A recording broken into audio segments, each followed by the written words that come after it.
الحمد لله رب العالمين والعاقبة للمتقين والصلاة والسلام على أشرف الأنبياء والمرسلين. قال الله تعالى في القرآن المجيد والفرقان الحميد: ورفعنا لك ذكرك. صدق الله مولانا العظيم وصدق رسوله النبي الكريم الأمين. وقال الله تعالى في القرآن المجيد والفرقان الحميد: إن الله وملائكته يصلون على النبي يا أيها الذين آمنوا صلوا عليه وسلموا تسليما. الصلاة والسلام عليك يا سيدي يا رسول الله وعلى آلك وأصحابك يا سيدي يا حبيب الله. الصلاة والسلام عليك يا سيدي يا رحمة للعالمين وعلى آلك وأصحابك يا سيدي يا خاتم النبيين. اللہ تعالیٰ کا بے پناہ شکر کہ اس نے ہمیں اپنے محبوب کریم علیہ الصلوۃ والسلام کے ذکر پاک کی محفل میں آنے کی توفیق عطا فرمائی. کہتے ہیں کہ سعادت بزور بازو نیست. یہ سعادت جو ہے یہ بازو کے زور سے میسر نہیں آتی کہ جی میں نے بڑا زور لگا لیا تو یہ سعادت مجھے میسر آ گئی. سعادت کا تعلق اللہ کے ساتھ ہے کہ وہ اپنے کرم سے نوازتا ہے اور بندہ اس کی توفیق سے اپنے اختیار کو اس کی رضا میں استعمال کرتے ہوئے قدم قدم چلتا ہوا اس کی محفل میں آ جاتا ہے. ورنہ یہی قدم ہیں جو گناہ کی طرف بھی جاتے ہیں, یہی قدم ہیں جو نیکی کی طرف بھی جاتے ہیں. دیکھیے اگر ہم گھر سے نکلتے ہیں تو نکلنے کی نیت پر بھی تو ڈیپینڈ کرتا ہے. ایک بندہ گھر سے نکلا ہے بازار جانے کے لیے, ایک نکلا ہے کالج میں پڑھانے کے لیے, ایک بندہ نکلا ہے کہ ہمیں پتہ چلا ہے کہ کہیں پہ کوئی پریشانی کا شکار ہے, اس کی پریشانی کا ازالہ کریں گے, کوئی بیمار ہے اس کی عیادت کریں گے. تو ظاہری بات ہے کہ جیسی نیت ہوگی پھل تو اسی کے مطابق ہوگا. اب یہاں جتنے بھی احباب آئے ہیں یہ الحمدللہ یہ اللہ اور اس کے رسول صلی اللہ علیہ وسلم کے لیے آئے ہیں. اور اللہ اور اس کے رسول صلی اللہ علیہ وسلم کے لیے جو آتے ہیں ان کو خیرات بے شک نظر نہ آئے لیکن دل کی کیفیت ہی جو ہے یہ گواہی دیتی ہے کہ ہمیں کچھ ملا ہے. اور اللہ اور اس کے رسول صلی اللہ علیہ وسلم کی محفل میں بہت سارے ایسے کمالات ہوئے ہیں. سرکار کی محفل لگی ہوئی, سرکار کے دور میں چلتے ہیں, سرکار کی محفل لگی ہوئی اور آپ کے ایک صحابی درویش صحابی غریب تھے اور سرکار کی درسگاہ صوفہ میں آپ تعلیم حاصل کرتے تھے اور بعض اوقات تو فاقوں پہ فاقے ہوتے تھے. اس پیارے صحابی کا نام ہے حضرت ابو ہریرہ. یہ آپ کی کنیت ہے. حضرت ابو ہریرہ رضی اللہ تعالیٰ عنہ سرکار کے پاس تشریف لائے اور آپ عرض کرتے ہیں حضور آپ سے حدیثیں سنتا ہوں یاد کوئی نہیں رہتی. آپ نے کیا فرمایا؟ ابو ہریرہ چادر بچھاؤ. آپ کی وہ جو چادر تھی نا, یقین کیجئے وہ ساری دنیا کا سوت اور ساری دنیا کی چادریں ایک طرف, ابو ہریرہ کی چادر ایک طرف. اس چادر پہ کتنی سرکار کی نظریں پڑی. سرکار نے فرمایا چادر بچھائی. حضرت ابو ہریرہ رضی اللہ عنہ نے چادر بچھائی. چادر بچھائی تو نبی پاک صلی اللہ علیہ وسلم نے ہوا میں ہاتھ بلند کیے اور ہاتھوں کو بند کیا اور پھر ہاتھوں کو کھولا چادر کے اوپر, اور یہ چند دفعہ آپ نے کیا. فضا میں سے کچھ لیتے ہیں اور چادر پہ ہاتھ کھول دیتے ہیں. نہ یہ پتہ چل رہا ہے کہ لیا کیا جا رہا ہے, نہ یہ پتہ ہے کہ دیا کیا جا رہا ہے, لیکن چادر اکٹھی کی گئی اور حضرت ابو ہریرہ رضی اللہ عنہ کو یہ کہا گیا کہ اپنے سینے سے لگا لو. اب یہ حضرت ابو ہریرہ رضی اللہ عنہ سے پوچھو کہ دیکھنے والے کو نہ آتی ہوئی چیز نظر آئی نہ جاتی ہوئی چیز نظر آئی, لیکن اے ابو ہریرہ تو سب سے بڑا حدیثوں کا راوی ہے. سب سے زیادہ مکثرین ان کو کہتے ہیں جو سب سے زیادہ کثرت کے ساتھ روایت کرتے ہیں, اور حضرت ابو ہریرہ رضی اللہ تعالیٰ عنہ سب سے کثرت کے ساتھ روایت کرنے والے صحابہ کرام میں ان کا نام آتا ہے. یہاں کسی کے ذہن میں یہ سوال بھی پیدا ہو سکتا ہے کیا مولا علی نے روایات نہیں کی؟ میں مولا علی کا فرزند ہوں الحمدللہ، یہ مولا علی کا گھر ہے الحمدللہ، ہم ان کی اولاد سے ہیں الحمدللہ۔ میری لائبریری میں وہ نسخہ موجود ہے جو حضرت امام زید بن علی، کون علی؟ امام زین العابدین، حضرت امام زید جو بیٹے تھے امام زین العابدین کے، وہ بیٹے تھے حضرت امام حسین کے، وہ بیٹے تھے مولا علی کے، اور وہ پلے ہوئے تھے میرے نبی کے۔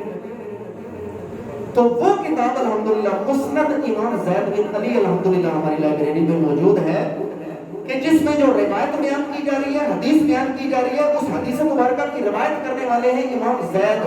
یہ وہ بزرگ ہستی ہیں جو امام ابو حنیفہ رحمۃ اللہ علیہ کے استاد ہیں،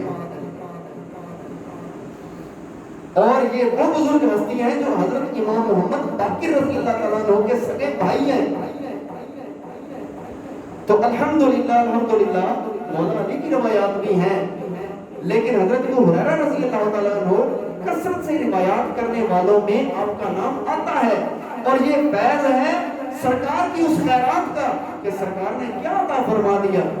تو اعلیٰ حضرت سے پوچھتے ہیں، اعلیٰ حضرت نقشہ کھینچ کے رکھتے ہیں، آپ فرماتے ہیں مالک کونین ہے دو پاس کچھ رکھتے نہیں، دو جہاں کی نعمتیں ہیں ان کے خالی ہاتھ میں، دو جہاں کی نعمتیں ہیں ان کے خالی ہاتھ میں۔ مالک کونین، کونین تسنیہ ہے کون کی؟ دونوں جہانوں کے مالک ہیں سرکار، دونوں جہانوں کے مالک ہیں، دو پاس کچھ رکھتے نہیں، سرکار کی عادت ہی نہیں ہے پاس رکھنا، جو آتا ہے فقیروں میں دے دیتے ہیں۔ مالک کونین ہے، دو پاس کچھ رکھتے نہیں، اور دو جہاں کی نعمتیں ہیں ان کے خالی ہاتھ میں۔ وہ جو ہاتھ کپڑے کے اوپر آئے ہیں ان کو خالی نہ سمجھنا، دو جہاں کی نعمتیں ہیں ان کے خالی ہاتھ میں۔ دوستان ذی وقار، اس محبوب کی محفل میں ہم آئے ہیں کہ عطا کرنا جس کو پسند ہے، اور جو محبوب کہتا ہے اللہ عطا کرنے والا ہے میں تقسیم کرنے والا ہوں، اللہ عطا کرنے والا ہے، وَأَنَا قاسم، اور میں تقسیم کرنے والا ہوں۔ اسی لیے بعض اہل محبت قاسم نام رکھتے ہیں، یہ سرکار کے پیارے ناموں میں سے ایک نام ہے تقسیم کرنے والا۔ بھئی تقسیم وہ کرتا ہے جس کے پاس کچھ ہو۔ تو الحمدللہ ہمارا یہ عقیدہ نہیں کہ محمد اور علی جس کا نام ہے وہ کسی چیز کا اختیار نہیں رکھتے۔ اللہ کا شکر ہے کہ ہم وہ ہیں کہ ہمیں پتا ہے کہ محمد اور علی کو اللہ نے جو دیا ہے وہ خاص دیا ہے۔ اللہ نے جتنا زیادہ اپنے محبوب محمد کو عطا کیا اتنا کسی کو عطا ہی نہیں کیا، نہ اتنا آدم کو عطا کیا، نہ اتنا نوح کو عطا کیا، نہ اتنا موسیٰ کو عطا کیا، نہ سلیمان علیہ السلام کی بادشاہی تخت جو ہے ہوا کے اوپر جا رہا ہے، پرندوں کی زبانیں جانتے ہیں، لیکن اتنا کچھ اللہ نے کسی کو نہیں عطا فرمایا جتنا اپنے محبوب کریم علیہ السلام کو عطا فرمایا۔ یہی وجہ ہے کہ مانگنے والے آپ سے چھوٹی بات بھی آپ سے مانگ لیتے ہیں اور بڑی سے بڑی بات بھی آپ سے مانگ لیتے ہیں۔ آج کل ہمارے ذہنوں کو خراب کیا جا رہا ہے کہ جی یہ تو غیر اللہ سے مانگتے ہیں، ارے ہم غیر اللہ سے نہیں مانگتے، ہم حبیب اللہ سے مانگتے ہیں۔ غیر اللہ اللہ کے غیر کو کہتے ہیں، اور غیر وہ ہوتا ہے جو اللہ سے دور کرے۔ سرکار اللہ کے غیر نہیں ہے، اللہ کے محبوب ہے، اور محبوب اس کو کہتے ہیں جو رب سے ملائے۔ محبوب وہ ہے، یعنی سرکار وہ ہیں کہ جو رب سے ملانے والے ہیں، غیر اس کو کہتے ہیں جو رب سے جدا کرنے والا ہو۔ تو سرکار اللہ کے محبوب ہیں، اللہ کے حبیب ہیں۔ دوستان ذی وقار، الحمدللہ اللہ کا کتنا احسان ہے کہ ہم اس کے محبوب علیہ السلام کے ذکر پاک کی محفل میں بیٹھے ہیں۔ اس کے محبوب علیہ السلام کا ذکر جب حلیمہ سعدیہ کرتی تھی نا، تو صحابہ اکرام اس طرح بیٹھ کے سنتے تھے کہ گویا سر نہیں ہلانے، سروں پہ پرندے بیٹھے ہوئے کہ اگر ہلائے تو اڑ جائیں گے۔ حلیمہ سعدیہ سے سرکار کے بچپن کے واقعات سے کہ حلیمہ سعدیہ بیان کرتی ہے، سرکار جب میرے گھر میں آئے تو چراغ جلانے کی ضرورت نہیں پڑتی تھی، چراغ جلانے کی ضرورت نہیں پڑتی تھی. اور الزام پڑھتے ہیں حلیمہ بڑی فضول خرچ ہو گئی, حلیمہ بڑی فضول خرچ ہو گئی ہے, ساری ساری رات تیرے گھر میں چراغ روشن کر. بھی اس کو چراغ روشن کرنے کی کیا حاجت, جس کے گھر میں وہ آیا ہے کہ جس سے نور لے کر رب نے سورج کو روشن کیا. ارے اس کے نور کا صدقہ چاند روشن ہے, اس کے نور کا صدقہ سورج روشن ہے, اس کے نور کے وسیلے سے ستارے روشن ہیں. ساری کائنات میں روشنیاں اس نور والے کی برکت سے ہیں, تو اس کا اپنا نور کتنا ہوگا. تو کہیں یہ نور میں نے کہیں اپنی ذاتی طور پر تو نہیں میں نے لفظ کہہ دیا, نہیں. قد جاءکم من اللہ نور, اللہ فرماتا ہے تحقیق تمہاری طرف آ گیا اللہ کی طرف سے نور, و کتاب مبین, اور روشن کتاب. تو اللہ نے فرمایا تمہاری طرف آ گیا, قد جاءکم, تمہاری طرف آ گیا. اور آنے کی بات ہی تو الحمدللہ ہم کرتے ہیں. سرکار کی محفل میں آمد کی بات کی جاتی ہے نا, آمد مصطفیٰ, مرحبا مرحبا. سرکار کے آنے کی بات کی جاتی ہے. سرکار کے آنے کی بات کہاں کہاں نہیں ہوئی. اگر یہ بیان کرنا شروع کر دیں تو یہ بات تو عالم ارواح میں بھی ہوئی.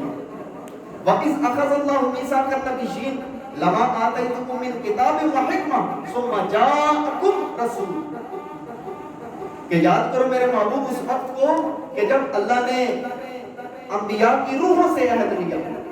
ابھی یہ جسموں کا جہان ہی نہیں پتا, انبیاء کی روحوں سے عہد لیا کہ جب تمہیں کتاب اور حکمت دی جائے گی اور پھر آ جائے گا, ثم جاءکم, پھر آ جائے گا.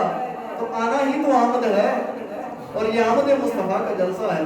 سبحان اللہ. ثم جاءکم رسول لا تؤمنون به ولا تنصرون, تم نے ضرور اس پر ایمان بھی لانا ہے, اس کی مدد بھی کرنی ہے. تو ہر نبی میرے نبی کا ناصر ہوا ہے, ہر نبی میرے نبی کا مددگار ہوا ہے, کیونکہ ہر نبی نے ہمارے نبی علیہ السلام کے دین کی مدد کی ہے اور آپ کی آمد کا ڈنکا بجایا ہے. آپ کی آمد کا ذکر تو ہر نبی نے کیا, ہر نبی نے کیا ہے. فار ایگزامپل قرآن اٹھا کے دیکھ لیجئے, حضرت عیسیٰ علیہ السلام اپنے ایمان والوں کو جمع کر کے کہہ رہے ہیں کہ مبشرم برسول یأتی من بعد اسمہ احمد. آپ فرماتے ہیں میں خوشخبری دیتا ہوں تم کو ایک رسول کی, رسول کا لفظ نہیں رسول ہے, یأتی من بعدی, آئے گا میرے بعد, اسمہ احمد, نام ہوگا اس کا احمد. آمد مصطفیٰ کا جلسہ تو حضرت عیسیٰ علیہ السلام نے کیا. تو الحمدللہ سرکار کے ذکر اور سرکار کی آمد, یہ جو چرچے ہیں یہ تو انبیاء علیہ السلام بھی کرتے آئے ہیں. اس طرح سے یہ جو سرکار کی محبت کا جو ہم جلسہ کرتے ہیں, سرکار کے ذکر کا جلسہ کرتے ہیں, یہ عین قرآن کی تعلیمات کا نچوڑ ہے. اور اب میں تقریباً یہ کوشش کرتا ہوں ہر میلاد میں نا ایسنس اور اس کا نچوڑ ضرور دوں, وہ بھی میں یہاں پہ پیش کرتا ہوں کہ ہم میلاد شریف میں جو بیان کرتے ہیں وہ سارے کا سارا پوری طرح سے مستند طریقے سے ثابت ہے.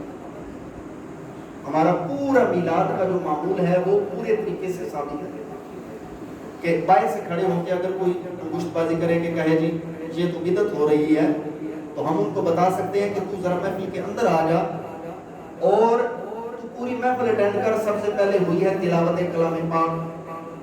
تو قرآن پڑھنا کس کی سنت ہے؟ سب سے ہم پہلے ہمارے آقا کتنے خوش نصیب صحابہ تھے جو سرکار کا قرآن سنتے. ٹھیک ہے, تو قرآن پڑھنا سرکار کی سنت. اچھا, پھر اس کے بعد قرآن پڑھ کے سرکار کی نعتیں سنی نا آپ نے. نعت میں کیا کیا جاتا ہے؟ سرکار کی تعریف بیان کی جاتی ہے. سرکار کی تعریف بیان کرنا اللہ کی سنت. اللہ نے قرآن میں فرمایا وَرَفَعْنَا لَكَ ذِكْرَكَ, میرے محبوب ہم نے آپ کی خاطر آپ کے ذکر کو بلند کر دیا. اور ایک دفعہ جبریل امین اس کا مفہوم لے کر آئے, جبریل امین اس آیہ کریمہ کا مفہوم لے کر آئے اور کہتے ہیں کہ اللہ تعالیٰ نے یہ جو آپ پر آیہ کریمہ نازل ہوئی ہے, آپ کا ذکر کیسے اللہ نے بلند کیا ہے؟ آپ فرماتے ہیں اذا ذکرت ذکرت معی، اللہ فرماتا ہے کہ جب بھی میرا ذکر ہوگا میرے محبوب تیرا ذکر ساتھ ہی ہوگا. سبحان اللہ. یہی وجہ ہے کہ الحمدللہ اللہ کا قرآن پڑھا گیا اور سرکار کی نعت پڑھی گئی. کیونکہ ہمارا تو عقیدہ ہی نہیں ہے. ہم تو کہتے ہیں خدا کا ذکر کرے، ذکر مصطفیٰ نہ کرے، ہمارے منہ میں ہو ایسی زبان خدا نہ کرے. تو الحمدللہ تلاوت ہوئی ثابت، نعت ہوئی ثابت، اور پھر جب تقریریں کی گئی الحمدللہ. یہ جو تقریر میں ہم سرکار کی بات کر رہے ہیں، تو سرکار کی بات جتنی خوبصورت رب نے کر دی ہے اتنی خوبصورت کوئی کر ہی نہیں سکتا. پھر جناب ہماری محفل میں بعض اوقات کیا ہوتا ہے، کھڑے ہو کے سلام پڑھا جاتا ہے، اور یہ اکثر ہماری محفل میں ایسے ہوتا ہے، کھڑے ہو کر سرکار کو سلام کا نذرانہ پیش کیا جاتا ہے، درود بھی پڑھا جاتا ہے، سلام بھی پڑھا جاتا ہے. اللہ نے قرآن میں فرمایا نا، یا ایھا الذین آمنوا صلوا علیہ وسلموا تسلیما، اے ایمان والو میرے محبوب پر درود بھی پڑھو اور سلام بھی پڑھو. جب اللہ نے یہ قرآن میں فرمایا تو اللہ نے یہ نہیں فرمایا کہ عربی میں پڑھو، کسی اور زبان میں نہیں پڑھ سکتے، بیٹھ کے پڑھو، کھڑے ہو کے نہیں پڑھ سکتے. اللہ نے کوئی پابندی نہیں لگائی. اگر علماء کی زبان میں بولوں تو وہ ہے جس پر کوئی پابندی نہ لگی ہو، اس کو کہتے ہیں مطلق، اور انگلش میں اس کو کہتے ہیں انکنڈیشنل. جس پر کسی قسم کی کوئی کنڈیشن، کوئی پابندی نہیں لگائی گئی، وہ مطلق ہوتا ہے. اللہ نے جس کو مطلق رکھا، اللہ نے جس پر کوئی پابندی لگائی نہیں، کوئی قید لگائی نہیں، بس میرے محبوب پر درود پڑھو، سلام پڑھو. میرے مولا کیسے پڑھیں؟ اللہ نے آزاد چھوڑ دیا. کیسے پڑھنا ہے؟ تم اردو میں پڑھو، چائنی میں پڑھو، تم جاپنی میں پڑھو. میرے محبوب ہر زبان بولنے والے کے محبوب ہیں. تم جس زبان میں بھی پڑھو الحمدللہ انہیں خبر ہے، کہیں سے پڑھو درود ان پر. تمام دہر کا نقشہ حضور جانتے ہیں، تمام دہر کا نقشہ حضور جانتے ہیں. تو نبی پاک صلی اللہ علیہ وسلم پر جو درود پاک پڑھا جاتا ہے یہ بھی عین قرآنی تعلیم ہے. اور آخر میں دعا کی جاتی ہے. دعا تو اللہ کو اتنی پسند ہے، اللہ فرماتا ہے اجیب دعوت الداعی اذا دعان، پکارنے والا جب بھی پکارے، جب بھی پکارے، چاہے لیٹے ہوئے پکارے، چاہے کھڑے پکارے، چاہے چلتا ہوا پکارے، چاہے جنازہ سے پہلے پکارے، چاہے جنازہ کے بعد پکارے. اجیبو، میں جواب دیتا ہوں. اجیب دعوت الداعی اذا دعان، پکارنے والا جب بھی پکارے گا میں قبول کروں گا، میں جواب دوں گا. جب اللہ نے پابندی نہیں لگائی، دیکھو اللہ کو یہ دعا کتنی محبوب ہے کہ اللہ نے پابندی لگائی ہی نہیں، لگائی ہی نہیں. والدین کو دیکھیں مقبول حج کا ثواب، اور اللہ نے ہمیں گھر میں یہ سعادت عطا فرمائی ہے کہ میرے والد بزرگوار الحمدللہ الحمدللہ صرف مجھے حج کا ثواب نہیں ملتا، بلکہ الحمدللہ الحمدللہ میرا یہ ایمان ہے کہ میرے والد بزرگوار اللہ کے دوست بھی ہیں. تو یہ دونوں فائدے ہو رہے ہیں. دونوں فائدے جب ہو رہے ہوں تو سبحان اللہ سبحان اللہ. لیکن والدین جو ہیں چاہے اللہ کے دوست ہوں یا نہ ہوں، لیکن اولاد کے لیے جنت کا دار و مدار اور معیار والدین ہیں. یہ سیرت کا پیغام ہم نے فراموش نہیں کرنا کہ سرکار کے میلاد میں اور سرکار کی بات، سرکار کی سیرت لے کر نہ جائیں. سرکار کی سیرت کا پیغام یہ ہے کہ والدین کو سستا نہ جانا جائے، والدین کو سستا نہ جانا جائے. یقین کیجئے یہ اندازہ اس وقت ہوتا ہے جب ان میں سے کسی ایک کا سایہ اٹھ جاتا ہے. آپ جتنی مرضی دعائیں کر لیں، جتنے مرضی ذکر اذکار کر لیں، جب والدین آپ سے راضی ہیں تو آپ جب باہر جاتے ہیں نا تو جو رحمتیں آپ کے گردا گرد رب کی اس حالت میں ہوتی ہیں. والدین کے بعد حضرت موسیٰ علیہ السلام کو بھی کہا جاتا ہے موسیٰ سنبھل گیا، موسیٰ سنبھل گیا. جب نبی کو یہ کہا جا رہا ہے کہ موسیٰ سنبھل گیا تو پھر ہمارا کیا ٹھکانہ ہے؟ اس لیے والدین کے وجود کو غنیمت سمجھنا چاہیے، اور کسی بھی قیمت پر، کسی بھی قیمت پر والدین کی عزت کے حوالے سے کوئی سودے بازی نہیں ہونی چاہیے. کیونکہ بندے کے اخلاق گھر سے پتہ چلتے ہیں. باہر جی جناب شاہ صاحب کی کیا بات ہے جی، بڑا اچھا اخلاق ہے ان کا جناب، بڑا برداشت کرتے ہیں. اور گھر میں اگر والد بزرگوار کی طرف سے گواہی ٹھیک نہیں ہے تو شاہ صاحب کچھ بھی نہیں ہے، نل ہے. اصل گواہی گھر سے آئے گی.